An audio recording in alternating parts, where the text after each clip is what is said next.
En Côte d'Ivoire, il y a les sports majeurs, donc le football, le basketball, le handball, dans une certaine mesure. Il y a ce qu'on appelle les disciplines sportives mineures, natation, taekwondo. Et puis, il y a des disciplines qu'on peine à retrouver sur l'écran radar de l'écosystème du sport. On va peut-être dire que ce sont des disciplines microscopiques, pour être un peu méchant. Pourtant, elles existent, ces disciplines-là. Il faut bien qu'on en parle et qu'on les fasse découvrir. Donc, ce soir, on vous invite à aller à la découverte de disciplines très peu connues. En plateau, Aboubacar Sidiki Ouattara, président de la Fédération ivoirienne de rollball, Eric Abalé, président de la Fédération ivoirienne de korfball, Farid Assaf, président de l'association SSV Côte d'Ivoire et Stéphane Bois, président de la Fédération ivoirienne de football américain. Donc avec nos invités, on va essayer justement de découvrir cette discipline-là. Dans l'œil des médias, retour donc sur l'actualité de cette dernière 48 heures avec Pierre, dans l'œil des médias. L'INSEE qui fera son cinéma aujourd'hui puisque nous sommes mercredi. Et puis en deuxième partie de tableau, on sera rejoint par celui qui est présenté désormais comme l'ambassadeur de la culture ivoirienne au Japon. C'est Oswald Kwame qui nous avait fait découvrir son talent sur la scène de la télé d'ici. Et pour aujourd'hui, il sera en plateau donc pour nous en dire un peu plus. La télé d'ici, l'essentiel de ce que vous êtes toujours en droit de savoir ici. Bonsoir, bienvenue.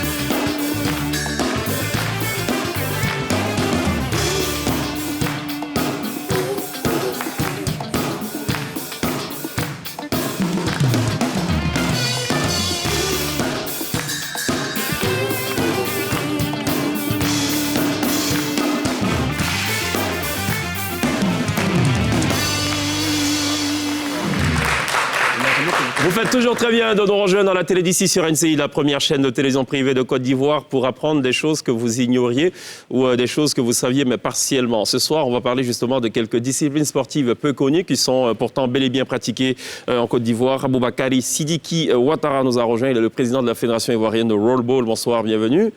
Bonsoir, monsieur. C'est quoi le rollball? C'est un rapport avec les rollers? Exactement. Le rollball est un sport mixte composé de 3 différentes disciplines. En roller, qui se pratique sur un terrain de handball, plus un ballon de basketball. Rollers? Roller. Donc les joueurs sont équipés de rollers. Des rollers. Ils évoluent sur un terrain de basketball. C'est un terrain de handball. De handball. Voilà. Et plus un ballon de basketball. D'accord. Et ils marquent comment? Dans un panier? Un poteau, un poteau de handball. Il a à peu près le même système que le handball, en fait. OK. Voilà. D'accord. Rollball. Rollball. OK. On n'a pas ras-le-ball, c'est clair. On parle du rollball, hein. Bienvenue. Merci. Merci également à Eric Abalé qui nous a rejoint. Il est le président de la Fédération ivoirienne de korfball. Korfball, c'est quoi korfball? Korfball, qui signifie en termes hollandais la balle au panier. Voilà. OK. C'est un sport collectif mixte. Oui. Voilà, qui s'apparente au basket. Voilà, qui se joue sur un terrain de handball. Voilà, avec un panier comme au basket. Oui. La différence, c'est qu'il n'a pas de panneau dans le panier de basket. D'accord. Et comment ça se... Alors, comment le panier est fixé? C'est avec une main, avec un support. OK. Il est en 1/6 de la longueur du terrain, donc on joue autour du panier. D'accord. Et puis on marque dans le panier. OK. Ben, bienvenue. Farid Assaf, vous êtes le président de l'association SSV. Ça veut dire quoi, SSV? Side by side véhicule.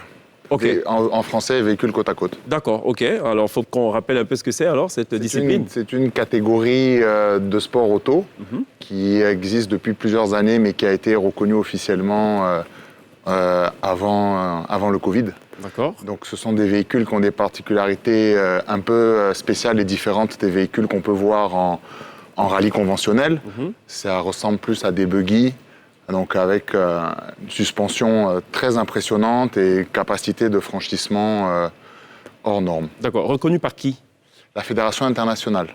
La Fédération internationale. Exactement. Mais au plan national, évidemment, c'est une discipline qui est reconnue. Oui, bien sûr. Par qui? Par la FISA? Par la FISA, exactement. OK, Fédération ivoirienne de sport automobile. auto. Bienvenue, on va en parler dans le détail. On a 27 minutes pour évoquer donc toutes ces questions-là. Et on espère donc qu'en 27 minutes, on pourra donc aborder tous ces aspects. Stéphane Bois, bienvenue. Vous êtes le président de la Fédération ivoirienne de football américain. Exact. Je ne savais pas que ça se pratiquait en Côte d'Ivoire, le football américain. Ça se pratique depuis quelques années déjà. C'est vrai? Combien d'années? Depuis 2014, on va dire. Quand même, d'accord. Depuis 6 ans, on va dire, en gros. OK. Ouais. Alors, il faut peut-être rappeler quand même les règles. Hein. C'est différent du rugby. Oui, c'est différent du rugby. Ça se ressemble beaucoup dans son déroulé de jeu, mais le rugby se joue plutôt vers l'arrière, le foot américain se joue plutôt vers l'avant. D'accord. Et donc, ça ressemble plus... C'est un mélange, on va dire, de football normal et de rugby. D'accord. Sauf que, il faut mettre un casque. Il faut mettre un casque, il faut mettre des épaulières, des équipements bien spécifiques de protection qui font partie de la culture de ce sport. Juste pour ma gouverne, pourquoi on met un casque quand il s'agit du football américain et pas de casque pour le rugby? Je pense que ça a trait à l'historique de ces deux sports. Au foot américain, lorsque le jeu a commencé, les règles n'étaient pas bien définies au début et il y avait pas mal de blessés, des trucs comme ça. Et donc finalement, au fur et à mesure de l'évolution, on a demandé à ce qu'il y ait des casques. D'abord, c'était des casques, on va dire, optionnels. D'accord. Et puis finalement, c'est devenu de plus en plus rigide. Et comme les Américains aiment tout ce qui est bien fait et le show, donc finalement, c'est devenu l'identité même de ce sport. Très bien. Alors, l'INSEE, si vous deviez opérer un choix entre donc, le roll ball, le korfball, le football américain ou le SSV, ce serait lequel? Je pense que ce serait le football américain. Really? Ben, le roll-ball, c'est trop compliqué. Il y a trop de sports, il y a trop de mélange. Oui, d'accord, ok. Il y a trop ça me mélange trop. Ok. Mais le football américain, c'est plus pour une raison, vous savez, c'est ce qu'on voit dans les films américains. C'est ça? C'est plus sexy? Voilà. Ouais, c'est ça. Et puis, non, enfin, c'est peut-être moins sexy pour une fille, peut-être un petit peu moins. Mais non, je sais pas, pour tester. Stéphane Amboise, ça demande quand même d'avoir une certaine corpulence. L'INSEE, je pense qu'elle est totalement éliminée là. Oui et non. Oui et non, d'accord. Oui et non, parce que Ok. ce que les gens ignorent, c'est qu'il y a pas mal de femmes qui jouent au foot américain, même des championnats. Non, je ne parle pas de sa condition de femme. On en a suffisamment parlé hier. Non. Ce que je veux dire, c'est par rapport au gabarit. C'est bien ce que je dis. Oui. C'est bien ce que je dis. Il y a pas mal de femmes qui jouent à ce sport. Et dans ce sport, vous avez tous les gabarits. D'accord. Ça veut dire que, quel que soit votre gabarit, vous pouvez trouver votre place et pratiquer le sport. Est-ce que pour chaque poste, par exemple, il faut un gabarit spécifique? Je sais que ceux qui courent le plus sont ceux qui sont sur les côtés, par exemple, les ailiers. En règle générale, on demande certains gabarits par rapport à certaines positions. D'accord. Si, généralement, une personne qui est lourde, qui est grande et qui est lourde, ne sera pas très rapide. Ok. Donc évidemment, lui demander de courir sur 50 mètres, Ouais. au bout de 30 mètres, je pense qu'il n'ira pas bien loin. Alors, Sinon, moi, je peux on a récupérer reçu. la balle, Ouais. vous savez. Il y a les gens qui récupèrent les balles à côté. ça, ok. Moi, ça, je veux bien faire ça. D'accord. Non, on a reçu un artiste qui avait quelques traits physiques avec Pierre et qui avait trouvé que Pierre était quelque peu enrobé. Est-ce qu'il faut considérer que Pierre, du coup, il est éliminé? Enfin, il ne peut pas courir plus vite que ça. Enfin, Je suis très rapide. bon, ok, c'est rassurant. Ça va, Pierre? Ça va très bien, merci. Korfball? Non, korfball, rollball, korfball, SSV, football américain? Alors déjà, j'ai coordination zéro, donc pied et main en même temps, c'est compliqué. Donc Ok. vous êtes éliminés tous les deux. Après, je suis pas très contact physique. Ok. Est-ce que vous avez besoin d'un copilote Pas en mal. général? Ok, Voilà. d'accord. Nickel. Je sais lire Super. une carte, voilà. D'accord. Tout va bien. Mais c'est très bien. On parle de copilote. Quelle est la différence avec le rallye tel qu'on le connaît?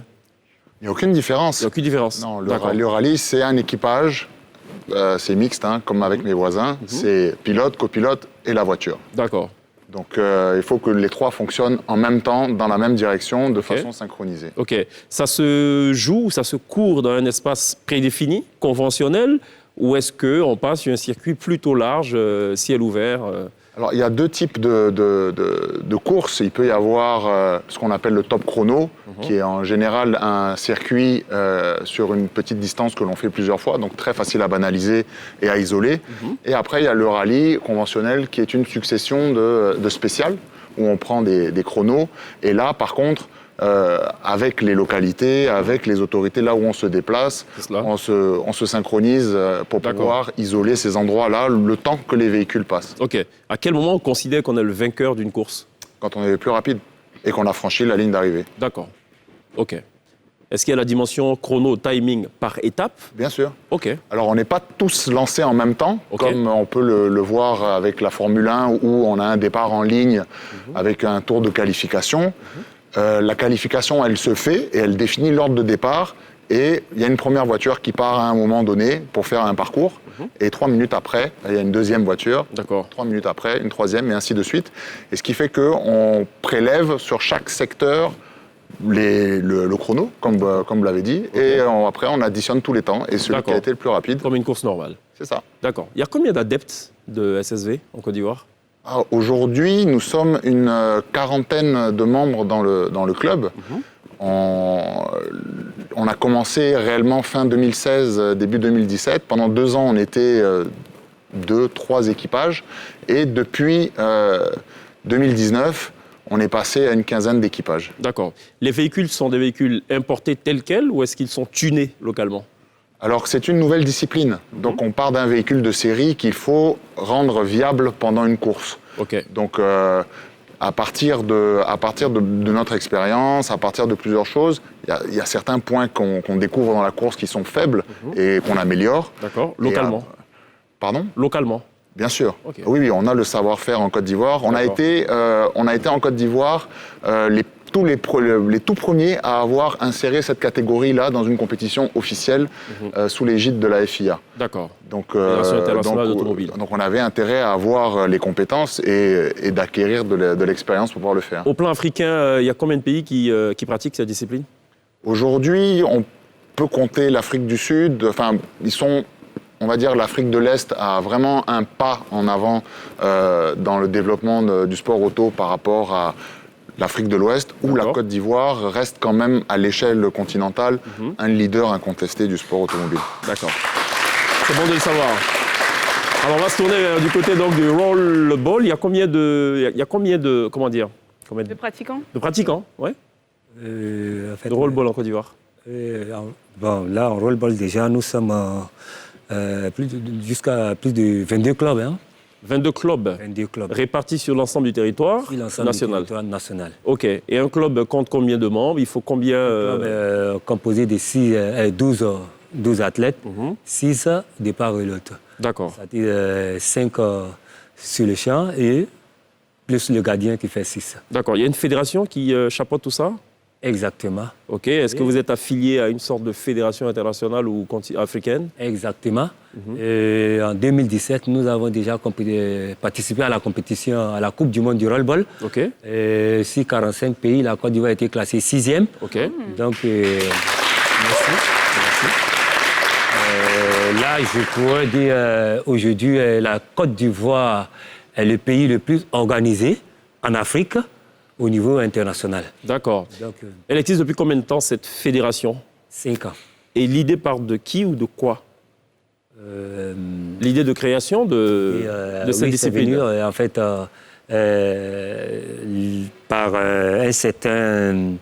en fait, son nom m'échappe un peu, mais par Non, mais au plan national. Hein. plan national. Pas à l'international. Ah ben là, c'est pas moi-même, monsieur. D'accord. C'est moi-même qui l'ai importé ici en Côte d'Ivoire. Ok. Sinon, la discipline a été créée en 2002. D'accord. Et vous financez, vous financez comment? On connaît le modèle économique en matière de sport, c'est du sponsoring, c'est éventuellement une subvention si possible, mais vous n'êtes ni majeur, ni moyen, ni mineur.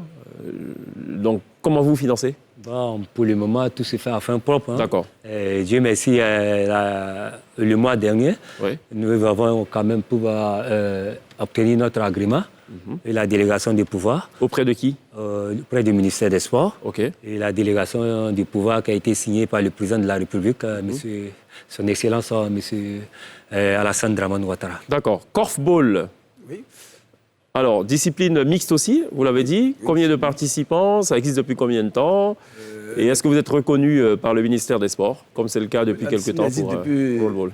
Depuis 2014, reconnu par le ministère des Sports, affilié à la Fédération internationale de korfball. Ok. Voilà, déjà, nous avons près de 15 clubs sur le territoire ivoirien. Voilà, un club, c'est 16, une équipe fait déjà 16 personnes, 8 filles, 8 garçons. Ok. On peut aller au-delà. Donc voilà, nous organisons déjà un championnat. D'accord. Voilà, depuis 2015, nous faisons des activités. Puis bon, voilà. Avant de passer à l'INSEE, question voilà pour vous quatre, messieurs. Quand on dit sport, partout dans le monde, en face, il faut absolument des infrastructures. Bon, je ne suis pas très inquiet pour le SSV. Il y a tellement de pistes dans ce pays.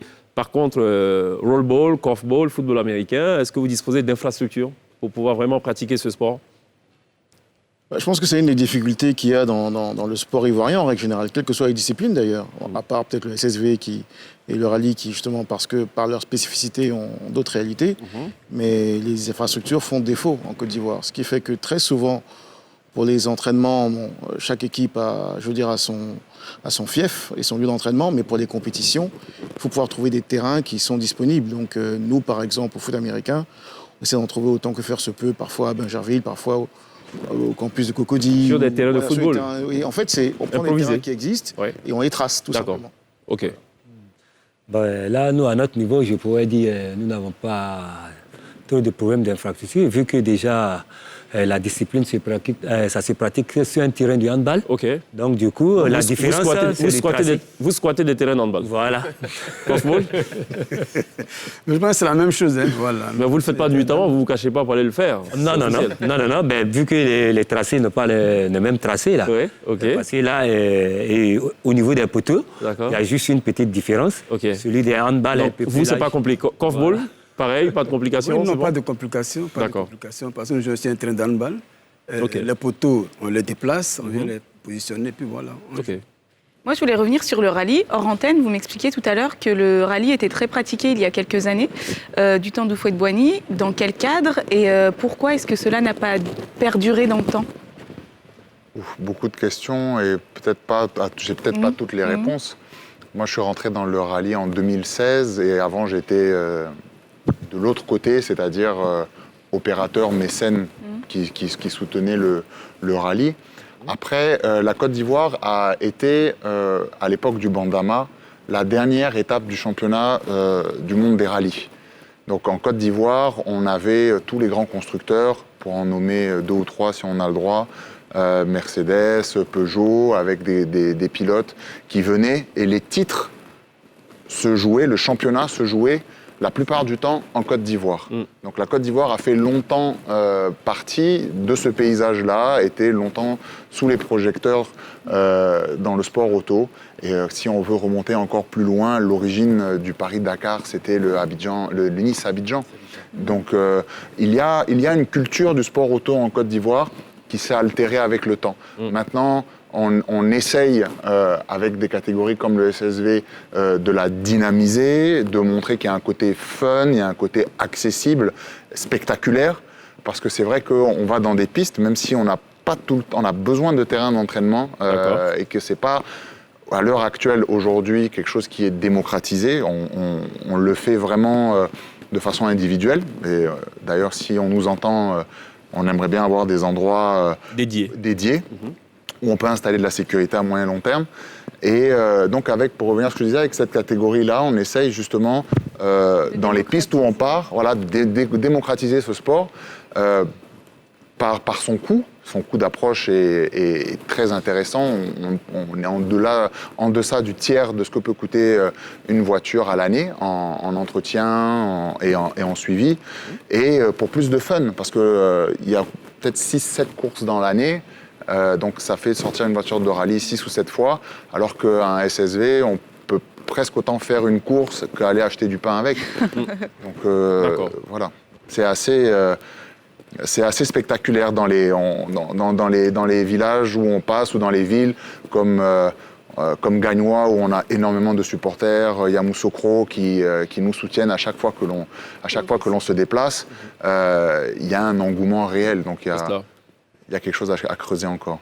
Pierre? Alors, je suis curieux de savoir comment, je vois des plus petits là dans le public, comment on entend parler de ces sports-là, en fait, finalement, comme le roadball, quand on est abreuvé de football, de sports plus conventionnels, finalement. Comment vous faites un peu la promo et puis le recrutement de jeunes pousses? En fait, il faut dire que le rollball déjà est composé de différentes générations. Nous avons des pépiniers. Ceux-là même, nous les appelons des poussins. Ouais. Ce qu'on appelle les minimes au football. Voilà. Ceux-là même, nous appelons les poussins. Ils sont là. Ouais. Ils sont là juste derrière moi. Et ensuite, nous avons aussi la génération du cadet. Et ensuite, on passe à senior et junior. Et c'est tout petit. Aujourd'hui, nous les encadrons parce qu'ils sont eux-là même qui font l'avenir de cette discipline. Et voilà, je pense... Comment vous faites la promotion de votre discipline, en fait, pour vous faire connaître? Parce qu'au final, c'est pas très connu. Oui, exactement. Vu que nous organisons des championnats, nous avons des championnats nationaux, qui se pratiquent un peu sur des terrains un peu plus... accessible à tout le monde, en exactement, fait, exactement, parce que là, les championnats se passent sur des différents sites, mais pas sur des différents terrains et des différentes communes. Voilà, la semaine, je crois, le 4, normalement, il devait avoir un challenge de découverte dans la commune de Yopougon, précisément à Sojefia, terminus 47. Mais vu que les infrastructures n'ont pas encore été inaugurées par le maire, donc nous sommes en attente. Mais sinon, ça se pratique un peu sur des terrains un peu... Comment c'est perçu, ces sports-là, qui sont quand même, qui sortent un peu de l'ordinaire, de voir des gens avec des rollers et un ballon de basket? Qu'est-ce qu'on dit tout de suite quand on voit quelqu'un en train de jouer au rollball? En fait, je crois qu'au fur et à mesure, les gens vont comprendre que c'est un sport d'avenir. Et d'ailleurs, c'est le slogan du rollball. Voilà, sport d'équilibre, sport d'avenir. Je parlais que Korfball va dire pareil. Tout à l'heure, dans quelques secondes. Tout le monde est d'avenir. Ah oui, non, mais là, ça c'est ça. Parce que là, moi, je dis, à chaque fois, je le dis avec mes amis, je dis juste après le football ici en Côte d'Ivoire, Oui. et c'est le rollball. Ah bon? Ah oui, et là, Seriously. ah oui, Attendez, serious, donc, very c'est pas le serious. basketball, c'est pas le handball? C'est le rollball. Ah bon? C'est le rollball parce que là, si vous voulez, si vous me permettez, Oui, on vous le permet, allez-y. et déjà, vous-même, quand vous vous baladez un peu dans...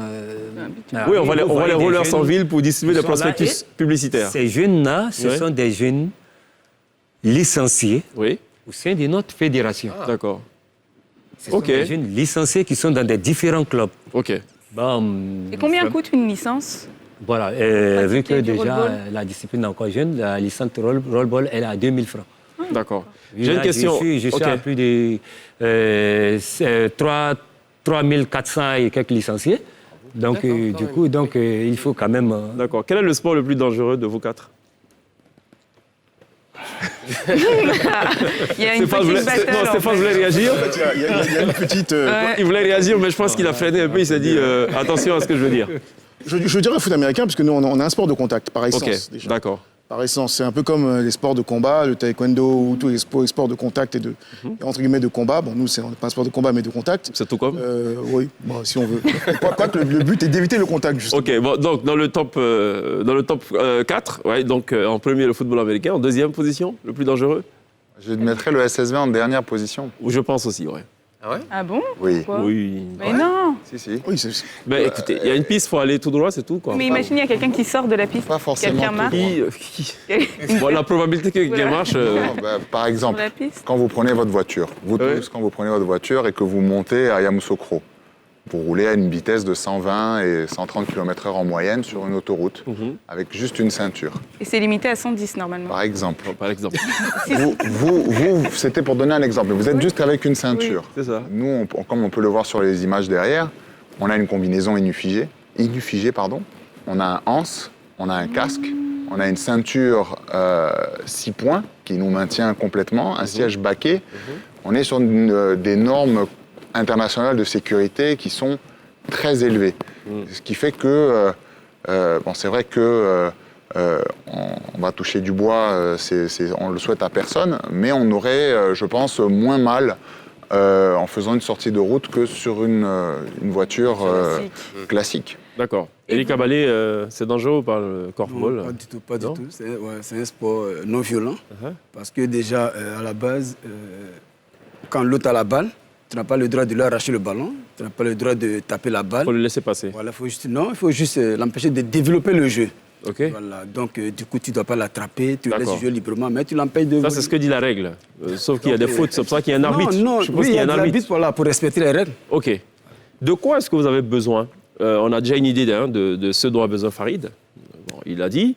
Par contre, pour Stéphane notamment, pour le développement de ce sport. De quoi est-ce qu'on a besoin? On a besoin de plus d'infrastructures et de sponsoring.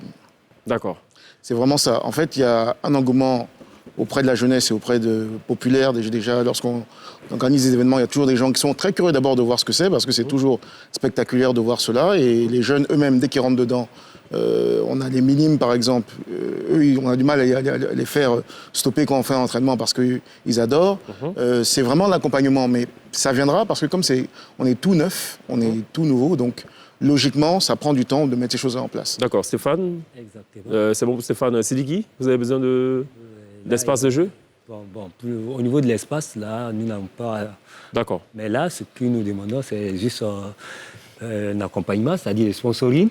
Nous, également, ça pourrait bien aller, mais franchement, grâce à vous, je crois bien, sur ce point-là, peut-être que vous allez quand même nous accompagner.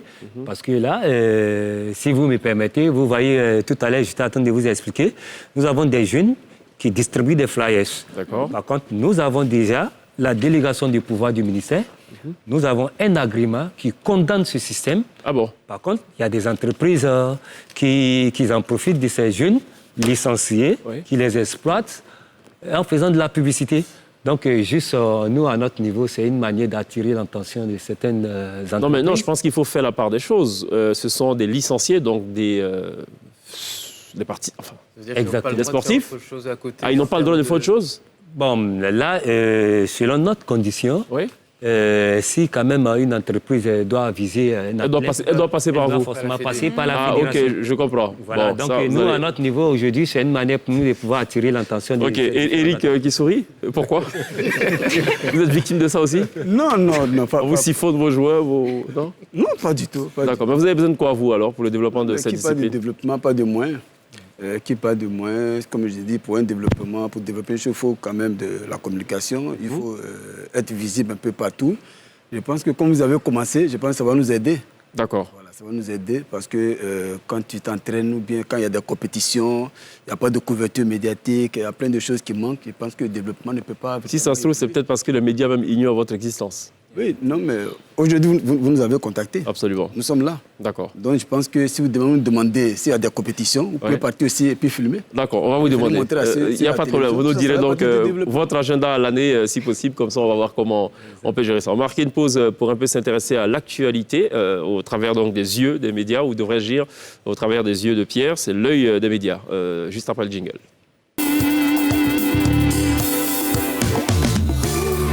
Dans l'œil des médias. Alors, dans l'œil des médias, aujourd'hui, on va débuter comme d'habitude. On va débuter un flot d'informations. Aussi, Ouais, bien sûr. Ouais. On va débuter comme d'habitude par la presse locale avec des gros titres quand même assez difficiles. On parle d'une atmosphère de guerre civile en Côte d'Ivoire, ainsi que ce bas de couverture fracassant sur la constitution de milice par le président de la République. Alors ça, c'est du côté de la voix originale, pardon.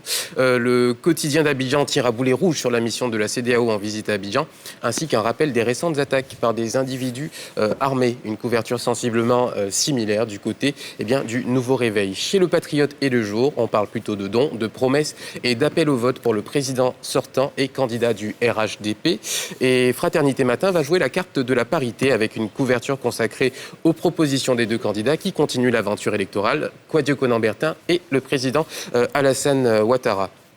On parle également de prorogation et de cette date, celle du 25 octobre, à laquelle on pourra continuer d'aller retirer les cartes d'électeurs. On nous avait dit que tout allait bien se passer, bien finalement, on continue. Et du côté de la presse étrangère, on revient sur les violences de ces derniers jours, sur les morts et le spectre des violences ethniques. Donc chez Le Monde, TV5 et Jeune Afrique, et puis chez France 24, à l'approche des élections, c'est tourné dans les grandes villes de la Côte d'Ivoire par le correspondant local pour une prise de température avant les élections. Merci Pierre. Et pour la petite précision, donc les cartes d'électeurs peuvent être retirées le jour même du vote. Voilà. Le jour même du vote aussi. C'est cela, pour être complet. Merci Pierre, on marque une pause. Il y a la pub, on revient juste derrière. On sera toujours en compagnie de nos invités pour parler justement de ces sports peu connus mais qui méritent absolument qu'on s'y intéresse. On se retrouve dans quelques instants.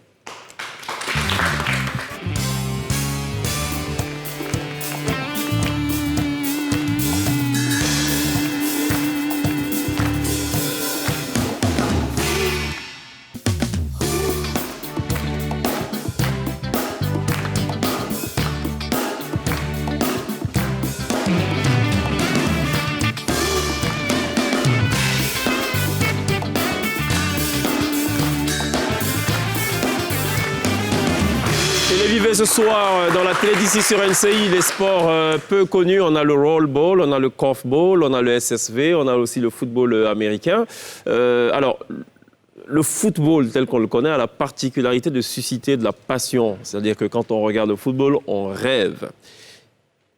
Quel est pour vous le message vendeur? En d'autres termes, qu'est-ce que vous pouvez vendre comme potentialité de vos disciplines respectives afin que notamment les sponsors s'intéressent, mais surtout aussi la population? Chez vous, qu'est-ce que vous vendez? Korfball. Oui. Comme je vous ai dit, aujourd'hui, le korfball, c'est le sport, le seul sport au monde où il y a les femmes et les garçons qui le jouent, qui pratiquent ensemble. Ah, Ils jouent ensemble sur le c'est même ce qu'il terrain. fallait comprendre par mixte. Oui. D'accord. Mixte dans le sens de femmes comme hommes. Femmes, garçons, oui. OK, Parce qu'il n'y a pas d'équipe de femmes à part et l'équipe des garçons. D'accord, Les deux forment la même équipe, comme l'a dit. OK, Sur le terrain, comme vous voyez sur la photo, le nombre de filles est égal au même nombre de garçons. OK, Donc sur le terrain, dans une équipe, sur le terrain, il y a 4 filles, 4 garçons. d'accord. La différence, c'est que les femmes attaquent les femmes et les garçons défendent sur les garçons. Bon, ça devient compliqué, cette affaire. Non, c'est juste. Parce que d'abord, Oui. à la base, c'est pas la même force physique. Ah, on a eu ce débat hier. Attention à ce que vous C'est avez vrai dit. qu'on parle des mêmes valeurs, mais c'est pas Ouais. la même force physique. Parce qu'un garçon, quand une fille sur une femme, c'est Ouais. pas la même force physique. Vous voyez, donc, OK. Mais si c'est pas la même force physique, est-ce que dans ce cas, moi, au pire, je peux attaquer un garçon? non, non plus. c'est pas possible. D'accord, bah, ok. C'est-à-dire que les femmes défendent sur les femmes, Ouais. les garçons défendent sur des garçons. Ok. D'accord. Mais finalement, quel est l'intérêt de jouer ensemble alors si... Non, comme dit, sur le terrain, Oui. tout le monde joue le même rôle. Est-ce que vous voyez? C'est parce que les femmes marquent, les garçons marquent. Mais la différence, comme je l'ai dit, c'est que les garçons ne doivent pas attaquer des femmes, OK. les femmes ne doivent pas attaquer Bon, les qu'est-ce que garçons. vous vendez alors? Pour vous, c'est ça que vous vendez, la mixité. C'est un Oui, sport dans toi, lequel on on fait retrouve la hommes et parité, femmes. voilà, la parité. Sur une même aire de jeu. La D'accord. promotion du genre, en fait. OK. Rollball. Oui, nous également. Vous ne vendez pas que de beaux rollers. Non, là, je reviens un peu là-dessus, comme Ouais. je l'ai dit. Le roll-ball est un sport d'avenir. Voilà, et je répète encore, et après le football, bientôt en Côte d'Ivoire, ici, ça sera le roll-ball. Donc, ce que nous vendons, nous, juste pour dire à la jeunesse de notre pays, vraiment que le roll-ball est un sport d'avenir, que ces jeunes n'aient pas se diriger vers de l'alcool, la D'accord. drogue, des petits trucs. Ils peuvent quand même... et c'est un sport quand même qui est un peu c'est extravagant. Et parce que tout à l'heure, dès que vous voyez un roller qui passe, Ouais. soit quand C'est- il dépose... c'est fun. En fait, voilà. D'accord. Voilà. Donc, Vous vendez le fun. exactement. D'accord. Farid, vous n'avez pas de souci du tout à mobiliser des sponsors. C'est compliqué, c'est très très compliqué, dans le sens où c'est vrai que c'est un sport dont il est très difficile en 2020 d'en vivre, mais il déploie toujours autant de passion et d'enthousiasme. Alors c'est vrai qu'on voit l'aspect voiture, coût, entretien que tout cela peut coûter. Mais moi, si je devrais donner un axe de développement de notre sport, c'est que à travers les épreuves que l'on peut faire tout au long de l'année, Oui. nous visitons plusieurs localités de Côte d'Ivoire. Est-ce qu'elles sont connues à l'avance, ces étapes Il y a, justement, il y a le un programme calen- annuel? il y a un calendrier qui est donné par la fédération en début d'année et sur lequel, à 99,9% de cas, sauf Covid, OK. on tient le calendrier. D'accord. Et donc, on va dans des endroits où on contribue au développement aussi du tourisme, je pense, modestement. On fait déplacer des populations, on fait découvrir des nouvelles régions. Donc, je pense qu'au-delà de l'aspect mécanique de ce sport, il y a aussi une dimension touristique, économique et sociale que nos régions réclament et peuvent bénéficier avec Et- plus de visibilité donnée à ce Et sport. vos véhicules sont des véritables panneaux publicitaires ambulants. Oui, mais on n'a pas, quand ils vont très vite, on n'a pas le temps de les lire. Ah, mais pourtant, vous le mettez, hein? D'accord. Alors, Stéphane, le football américain, ça fait rêver aux États-Unis. C'est la première discipline, je pense, non? C'est la première discipline. Voilà, C'est avant même le basket et le tout. sport numéro un. Voilà, c'est ça. Mais ici, comment vous vendez cela aux Ivoiriens? En fait, on n'a pas besoin de le vendre. C'est ça qui est paradoxal. C'est que, Ouais. contrairement à ce que les gens pensent, le foot américain, ce n'est pas qu'un sport. C'est avant tout une discipline. Et en réalité, ce que nous faisons, c'est que nous formatons des jeunes gens. Ça veut dire que le but de ce sport, en dehors de l'aspect sportif, c'est vraiment de transformer la personne. C'est un sport qui est divers. Peut-être tout à l'heure, je disais que tous les gabarits et toutes les formes physiques peuvent intégrer. Donc, vous acceptez l'autre. C'est ultra discipliné. Et vous c'est vous battez très aussi avec l'autre. Oui, mais en fait, c'est un peu comme la boxe, on va dire. Il y a des règles précises, Oui. il y a des choses que vous n'avez pas le droit de faire. D'accord. Et lorsque un coach vous donne des instructions, vous respectez cela à la lettre. C'est le respect de vous-même, le respect de l'autre et le respect de vos coachs. Ça développe D'accord. la compétition, peut-être aussi Ça l'esprit de non compétition. seulement l'esprit de compétition, mais par exemple, quand je regarde un peu le club que je dirige, comment on a commencé, on était 6. On avait juste un casque et 2 ballons. Aujourd'hui, on est près de 560 personnes. Et les gens ont vu ce que le travail permet d'accomplir avec beaucoup de motivation, beaucoup d'abnégation. Et donc, les gens apprennent à se dépasser. on apprend aux jeunes que la difficulté n'est pas une fin en soi, ce n'est pas un obstacle qui peut vous bloquer dans ce que vous voulez accomplir. Donc, D'accord. c'est vraiment transformer les esprits avant de transformer les corps. Vous êtes affilié à une fédération à l'international ou La fédération internationale s'appelle l'IFAF. Et donc, D'accord. la Côte d'Ivoire est affiliée à l'IFAF, Ok, tout comme les autres pays africains. d'accord. Ça se développe pas mal en Afrique, ça commence à prendre de l'ampleur. Au Maroc, au Nigeria, au Kenya.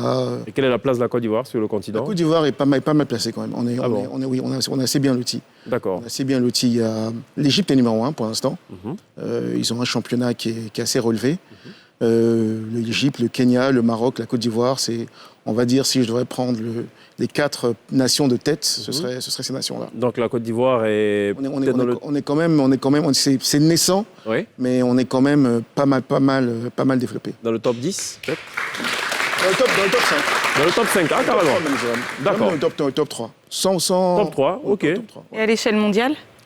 À l'échelle mondiale, l'Afrique est un peu en recul parce que c'est un sport qui vient d'arriver en Afrique. Ok. Donc, mais par contre, on a beaucoup de talent. On a beaucoup d'Africains qui jouent en professionnel. On a eu la chance d'avoir un Ivoirien qui est champion du monde de foot américain en gagnant le Super Bowl avec son équipe, les Kansas City Chiefs, qui s'appelle Tano Passagnon. Et donc, Nieto Passagnon? Tano Passagnon. Ah oui, parce que l'autre c'est le footballeur. Nieto, ok, d'accord. On a quelques Ivoiriens qui jouent en NFL. On a pas Ok. mal d'Ivoiriens qui jouent à l'étranger. Donc, oui, D'accord. on a le talent pour. On a le D'accord. talent pour. Et côté sponsoring, on en a parlé assez brièvement juste avant la pub. Vous avez des soucis à ce niveau ou... Oui, Ça va, comme toujours, hein, c'est assez difficile. Ouais. C'est assez difficile de faire entrer. Mais ce qui intéresse généralement les sponsors, c'est médiatisation. médiatisation et pas mal d'événements. Parce qu'un sponsor, ce qu'il veut, c'est pouvoir afficher sa marque. C'est ça. Et est-ce Donc, qu'on sait dire à l'année, un peu comme Farid, combien de matchs ou de rencontres sont prévus à l'année? Est-ce qu'il y a un programme clair? Hors Covid, on peut, mais... Oui. Imaginons qu'on est hors Covid. Imaginons Une qu'on est saison hors Covid. normale. En fait, nous, on est naissant, je veux dire. La fédération est toute neuve, elle est née en 2020, donc la D'accord. fédération est neuve. Les clubs existent depuis plus longtemps. Et donc, on est en train de mettre tout cela en place. Ça prend du temps, c'est pour ça que je dis que le temps aidera. L'engouement est là, le temps aidera. Il faut juste que les gens continuent à travailler, quoi. D'accord. C'est ça. Très bien. OK. Je voulais revenir, moi, sur le SSV. En termes de kilométrage, on peut aller jusqu'à combien? La vitesse Oui, en vitesse, pardon. autorisée? Alors, Ouais. la réglementation est claire là-dessus. 140 km/h D'accord. pour des compétitions de type rallye, 135 km/h sur des compétitions comme le Dakar. Ok. C'est, la vitesse est importante, c'est vrai, si on veut comparer à d'autres véhicules. Mais ce qui est impressionnant, c'est la capacité de franchissement. Il va y avoir des terrains qui vont être difficiles, ce qui est notre atout majeur en Afrique et en Côte D'accord. d'Ivoire. C'est que ce véhicule est vraiment destiné à ce terrain-là. Et donc, là où nous, en SSV, on passera beaucoup plus fort, une voiture passera moins vite. D'accord. Espérance de vie, football américain? En termes de joueurs, Oui. il y en a qui jouent depuis 20 ans, hein. Donc c'est possible. En fait, le Non, problème, je vais dire l'âge de retraite. il n'y a pas de vraiment départ d'âge de en retraite. retraite en réalité. Ah bon? Non. À 45 ans, on peut jouer? En fait, le tout, c'est est-ce que vous êtes prêt à donner l'effort qu'il faut pour rester au top niveau? Vous savez, tous les footballeurs, football tel C'est qu'on le ça, connaît, c'est pas le pour ça que- c'est pour ça soccer, ils ont tous la bonne volonté. Mais à un moment donné, le corps rattrape et... En réalité, C'est chaud, vous quoi. pouvez le jouer très longtemps ouais. si vous continuez à vous entraîner, mais finalement, la motivation... En fait, les jeunes sont tellement forts Ouais. que très vite, vous vous sentez dépassé. OK. Et donc, vous êtes obligé de Comme laisser disait le faire. Antoine Bell, le football, c'est le sport des jeunes. Donc, je présume que C'est c'est un peu valable ça. chez vous. Je pense Espérance de vie, À partir de 30 ans, c'est fini. 30 ans, c'est fini. Rollball, Roll-ball, c'est de 3 à 77 ans. 60... 3 à 77. à 70 ans, c'est plus la compétition. C'est plutôt les rencontres de gala. Profball, Moi, je pense que jusqu'à ces 4 ans, je pense que tu as encore les capacités de jouer. d'accord. Capacité dans la tête ou physique? Oui, physiquement, à tous les niveaux. D'accord. Farid, bon, c'est open. Bah, tant qu'on a le droit de... On a la force dans les On jambes. voit bien. Hein? Tant qu'on Ouais, tant c'est qu'on ça. a le Les droit yeux, là, chez de... vous. Il n'y a pas que les yeux, il y a le courage, il y a plein de choses. Ouais. Parce que non, c'est une condition physique qu'il faut D'accord. avoir. C'est quand même, c'est pas juste s'asseoir et accélérer. C'est ça, c'est ça. Ouais. C'est beaucoup plus complexe que ça. C'est ça. Je pense que jusqu'à ce que le permis soit encore valable.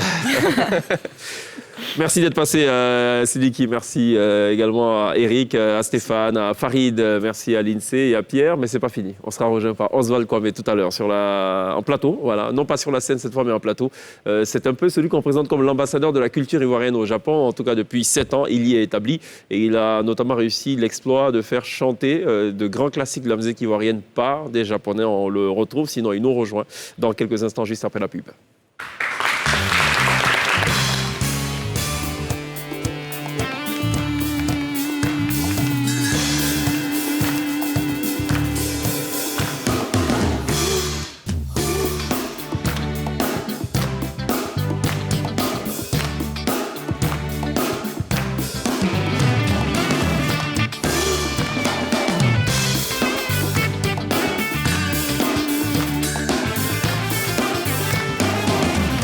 Télévivez la Côte d'Ivoire sur NCI dans la télé d'ici tous les jours du lundi au vendredi dès 18h40. On a été rejoint par celui qu'il est convenu d'appeler l'artiste ivoirien le plus japonais, du moins des artistes ivoiriens. Juste pour vous faire une petite idée, il est passé sur la scène de la télé d'ici il y a de cela quelques semaines. On vous propose de regarder en 1 minute eh bien, ce qu'il fait, son originalité et la raison qui lui vaut d'être ce soir sur le plateau de la télé d'ici.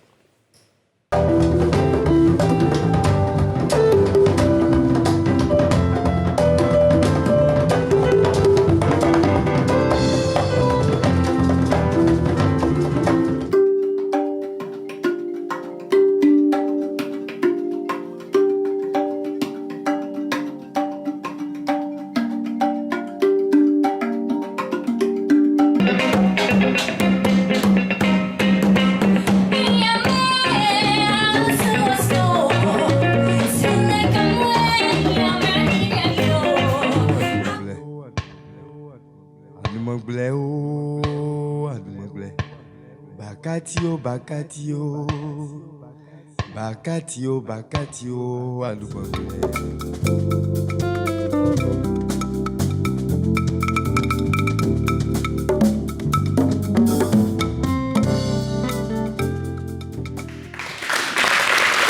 On a été rejoint par Oswald Kwame, ça va? Bienvenue. Merci, ça va bien. Première question, pas Fierbara, pur joie, Ouais. Kouraba, Ouais. marmite, Ouais. casserole, tapette, Oui, tapette. sandales Ouais. et tout. Enfin, tout est utilisé par Oswald Kwame. Oui, oui. Pourquoi?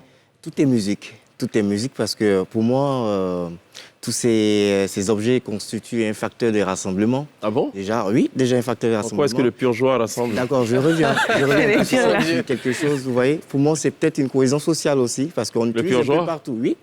On Ah, utilise ok. le pur joie en Côte Ah, d'Ivoire. pas l'usage, mais... Oui, oui, à part l'usage, voilà. Ok, En Côte d'Ivoire, c'est rassurant. Ouf.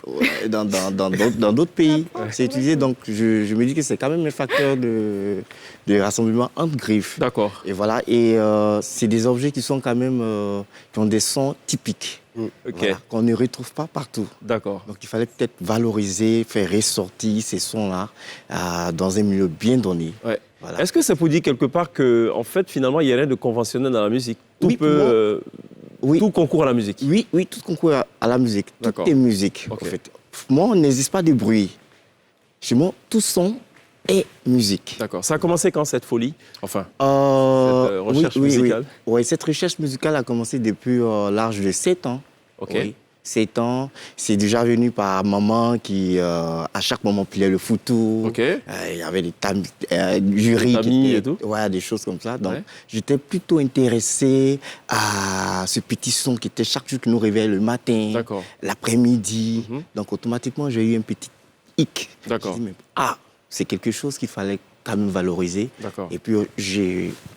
Oui, mais vous Essayez commencez ça. par les instruments conventionnels, le djembé, la percu, la batterie et tout. À quel moment vous réalisez qu'on peut aussi utiliser d'autres accessoires qui n'ont Non, rien j'ai à voir pas avec la commencé musique? par la percussion d'abord. Ok. Les djembés, non. J'ai D'accord. d'abord commencé par tous ces objets-là. D'accord. Voilà, parce que c'est parti d'un apprentissage personnel. Ok. Voilà, beaucoup d'inspiration. Donc, on D'accord. vient aujourd'hui, on prend un balai, on joue. Ah, ok, je joue. ça. Tu prends un truc, tu joues. Ah. Ok. Et c'est parti à partir de là. Mais il y a eu plus de développement quand j'ai pris peut-être l'âge d'adolescent. D'accord. Voilà. Ok. J'ai tout de suite pensé, je dis, ok, on peut utiliser ensuite du petit talent que j'ai, on peut peut-être mettre ça dedans pour... Comment ils vous voient à l'étranger? Comme un fou?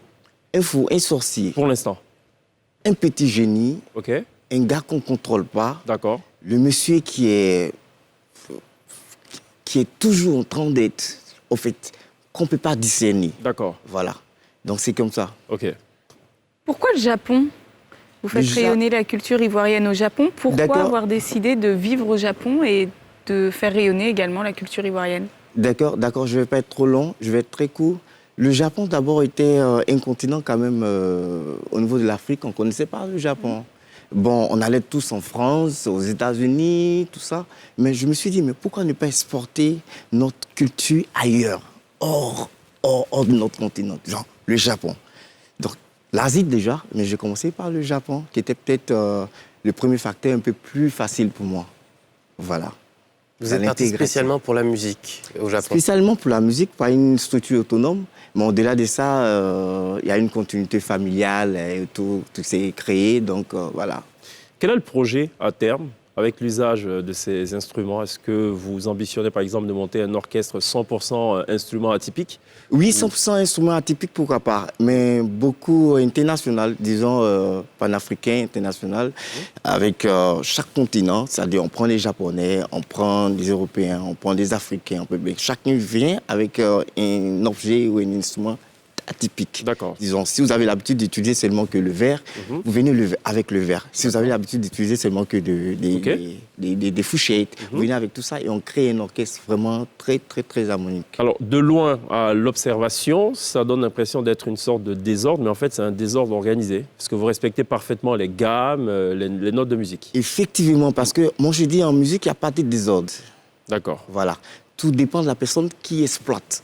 OK. Voilà. Mais il faut avoir le sens du rythme à la base. Bien sûr, bien sûr. Je vais vous donner un pur joie à l'INSEE, une marmite à Pierre. Vous lui demandez de produire des sons, oui. Ils vont produire des sons. Moi, ce sera du... Mais je sais mieux que l'INSEE, non, je pense. je ne pense pas, mais je pense Ton par instrument contre, moi... est assez atypique. Non, moi, ce sera du vent.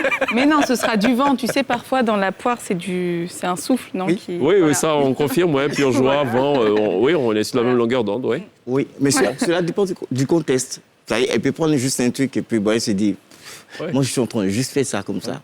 Mais peut-être sans savoir qu'elle est en train de créer. Oui, mais il faut connaître la musique à la base. Oui, à la base, il faut connaître la musique. Une chose de produire des sons, mais il y a aussi la dimension orchestration, instrumentation. Il y a aussi ça aussi qui vient. Ouais. Mais je vais dire, au-delà Est-ce que vous voyez comme un maître de chœur? Voilà. Du coup, chacun ramène un verre et comment vous voyez en fait ce projet? D'accord. Chacun ramène un verre. Oui.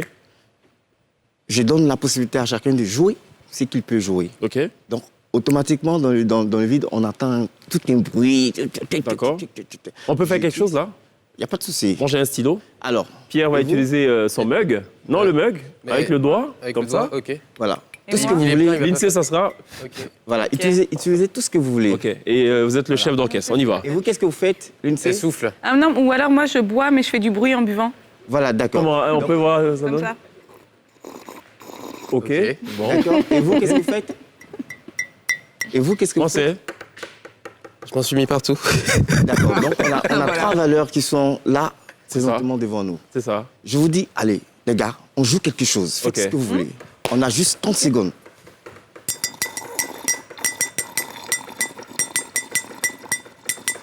Automatiquement, vous voyez que c'est une composition. Vous auriez pu rôter aussi, vous, comme Voilà. ça donne Oui, quelque chose. Oui, aussi dedans. Voilà. C'est pas. Enfin, avec Oswald Kwame, tout est permis. Oui, on tout peut est tout permis. faire. On peut tout faire. On peut tout faire. OK. Voilà, on peut tout faire. Et je pense que c'est aussi la meilleure manière de se D'accord. détendre. Et Voilà. derrière ce projet de faire chanter de faire reprendre de grands classiques de la musique ivoirienne par des musiciens japonais, Bien sûr. quel est le message derrière? Le message, c'est plutôt un message de cohésion sociale. Un D'accord. message de paix, un message de fraternité, d'amour, et un message qui nous emmène plutôt à nous concentrer sur le même sang que nous avons, D'accord. le même sang qui coule, OK. la même couleur, tout ça. Et c'est très important, n'est-ce pas? D'accord. Vous avez ramené une japonaise qui a repris un titre avec Baïs Pinto. Oui, Baïs Pinto, Ouais. Sapiou, et Sapiou, même ouais. des titres de Mewe, C'est un ça. peu de tout. C'est ça. Donc aujourd'hui, la musique ivoirienne est beaucoup exploitée au Japon. Elle a vu comment cette musique ivoirienne depuis le Japon? Depuis le Japon, elle est vue comme une musique extraordinaire. C'est vrai? Oui, C'est pas remplie de too rythmes. much, ça, comme Non, non, non. qualificatif? Ça va.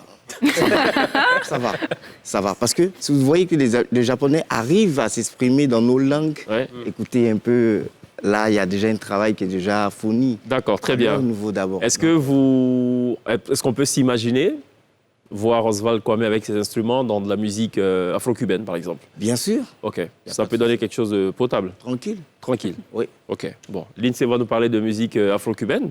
Elle s'intéresse ce soir donc à la première formation afro-cubaine de l'histoire de la musique afro-cubaine, juste après le jingle.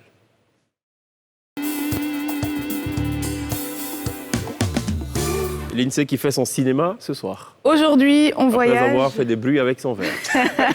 Et on voyage maintenant, direction le Mali. On remonte le temps aussi, direction les années 1960, avec le documentaire Africa Mia, réalisé par Édouard Salier et Richard Minier. Alors l'histoire commence en pleine guerre froide, 1964.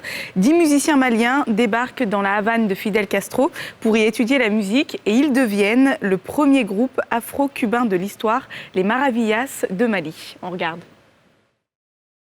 Las Maravillas de Mali. C'était fait à Cuba. À Cuba, ça? À Cuba.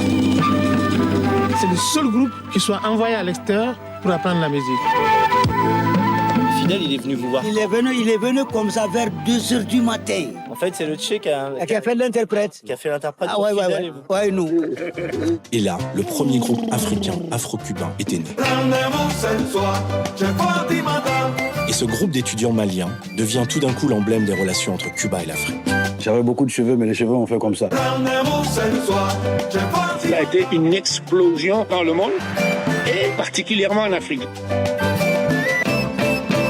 Au revoir. Donc 50 ans se sont écoulés et les réalisateurs du documentaire partent à la recherche de Bunkana Maïga qui est le chef d'orchestre. Il est donc le chef d'orchestre du groupe avec le projet fou de reformer ce groupe de légende. Sauf qu'arrivé sur place, il se rend compte que il découvre des vies où la musique n'a plus du tout sa place.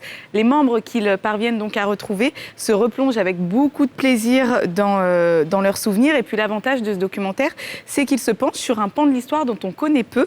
La politique cubaine en Afrique basée sur la coopération et le soutien aux luttes révolutionnaires. Voilà. Merci Lindsay pour ce cinéma. Merci pour ce retour dans l'histoire de la musique afro-cubaine. On marque une pause, ce sera la toute dernière pause. Dans quelques instants seulement, la T-Band, l'orchestre résident sera live sur la scène de la télé d'ici pour 2 prestations, notamment la reprise de Smooth Operator de Shade Ado. A tout de suite.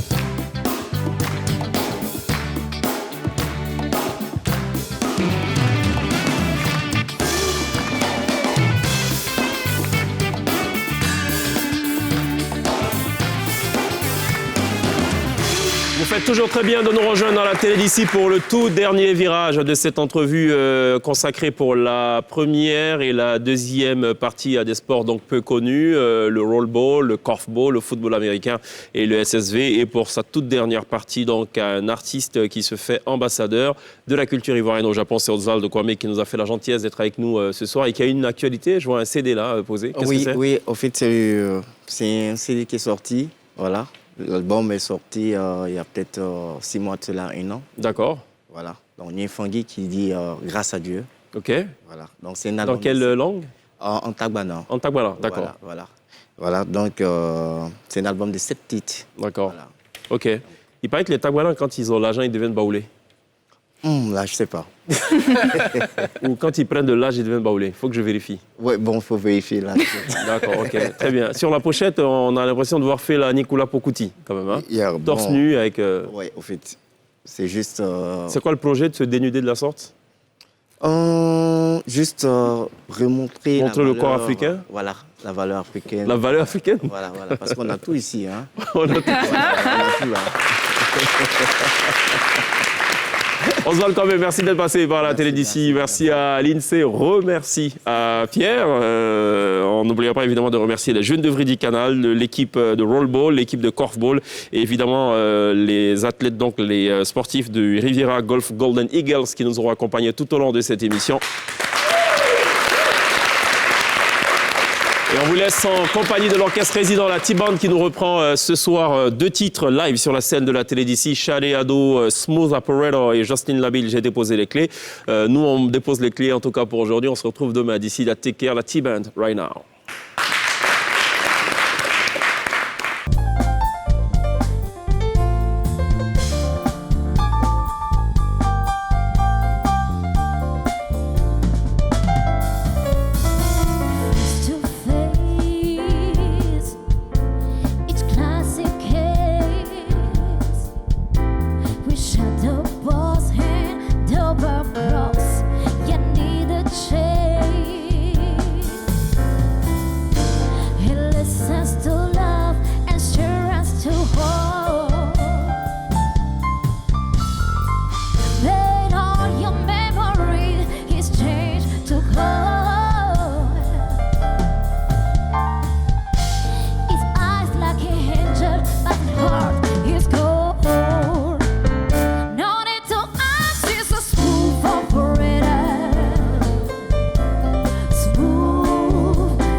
J'ai déposé les clés. Ciao mon bien-aimé. J'ai bouclé mes valises et j'ai filé. J'ai déposé les clés à l'endroit où tu sais. J'ai préféré partir par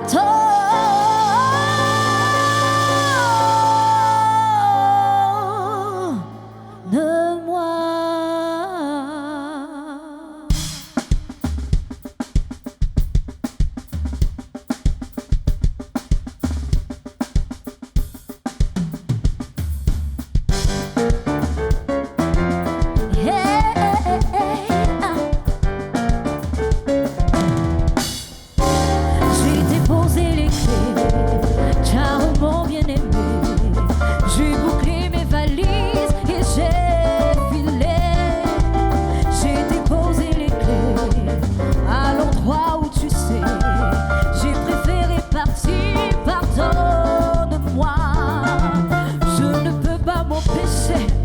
De culpabiliser. Comment vais-je lui dire sans le blesser? J'ai déposé les clés à l'endroit où tu sais. Ce n'est jamais facile de se quitter. J'ai déposé.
son corps tout contre moi. J'ai déposé les clés. Oh, j'ai déposé les clés. J'ai déposé. Oh, j'ai déposé les clés. Let's go.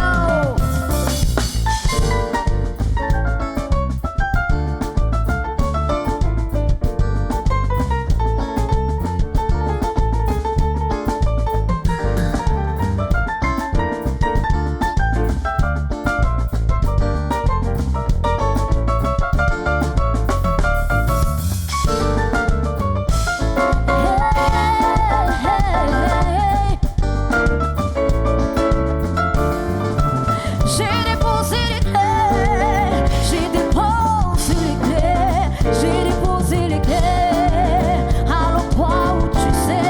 J'ai déposé les clés, j'ai déposé les clés, j'ai déposé les clés à l'endroit où tu sais. J'ai déposé, j'ai déposé, oh, j'ai déposé, j'ai déposé les clés. J'ai déposé les clés, j'ai déposé les clés, j'ai déposé les clés, j'ai déposé les clés.